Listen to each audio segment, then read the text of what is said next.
In this video, I'm going to show you what confluences are and how to separate them from random trades to actual profitable trades. What are confluences? You have to think of confluences as extra layers of confidence that you're adding onto your strategy. To understand the market, there are certain layers that you have to go through to actually gain that confidence to understand that this is a high value trade. We're going to go over liquidity, market structure shift, fair value gap, inverse fair value gap, order blocks, breaker blocks, and Fibonacci retracement. Our first confluence is liquidity. If you've been watching Trading Workshop, then you know what liquidity is. Liquidity is just a swing high and a swing low, really. So here's our swing high, which is a swing high is a green candle and a red candle. So green, red, swing high, green, red, swing high. These are all pending orders that have not been swept yet, as you can see. Right here has been swept. That is a liquidity sweep. Sell side, we have a red, green. That's a low. It's been swept.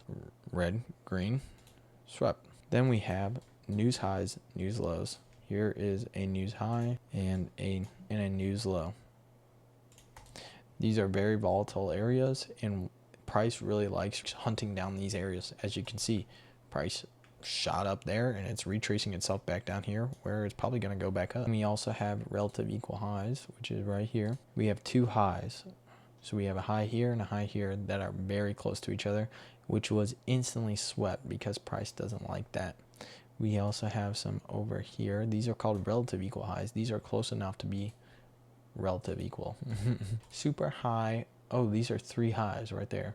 That is a very strong area to be track to, so I would have been very bullish seeing that. I would have been trying to target these areas. Liquidity is just wicks above highs and below lows, taking out pending orders. If your liquidity has not been taken, do not take the trade. Liquidity gets swept. Then what? You need to add your second layer of confidence. A market structure shift is a major sign of a reversal. Market structure shift is real easy. It's a swing high or swing low that is getting disrespected. So we're obviously in an uptrend right here, and then we find our low. So we have a red, then a green. So that's a swing low on a 5-minute candle. And we have a huge displacement candle right there. And as you can see, what does that add on? Ooh, a fair value gap on the 5-minute that you could have taken as a trade. That's two confluences being reversed by displacement candle. So right here, we have a market structure shift towards the upside. Doesn't last very long, obviously. That's proof of why one confluence doesn't really do justice. Red, then a green. So now we have a displacement towards the downside, market structure shift, downtrend, liquidity swept. Then we have a green, then a red. That's your swing high, a displacement candle past that.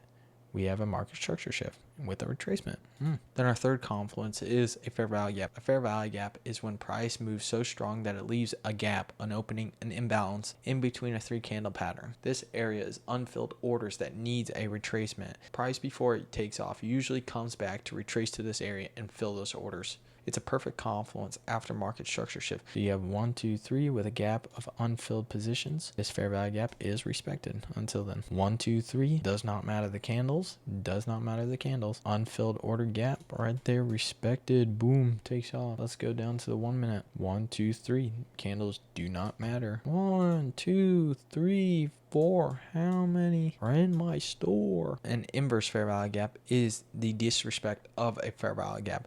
Boom, right here, fair value gap. 1, 2, 3 candles do not matter. Then next thing you know, retracement to a displacement towards the downside. There's your retracement right there to the inverse fair value gap. You had the disrespect of the fair value gap right here, which became an inverse fair value gap. Then a continuation. This adds layers of confidence to my strategy. Retracements are not always likely, especially on higher time frame inverse fair value gaps. It's good to use it as a confidence, not an entry model. Fourth confluence is an order block, one of the most powerful confluences out there. Just like an inverse fair value gap, it is not the greatest entry confluence in my opinion. An order block, you need two things: a liquidity sweep with a displacement move. So boom, you have your liquidity sweep right here. Boom, you have your displacement right here. What is a displacement candle? A large candle pushing past price. Boom, you also have an inverse fair value gap. But right here, here's your order block, marking out the body of that order block. And look, price retraced to it. You have liquidity swept, displacement candle towards the reversal. you have a retracement to that order block, and it actually works. This right here is not an order block. This is why people get confused about. You had liquidity being swept, but guess what? It wasn't the previous candle that was liquidity.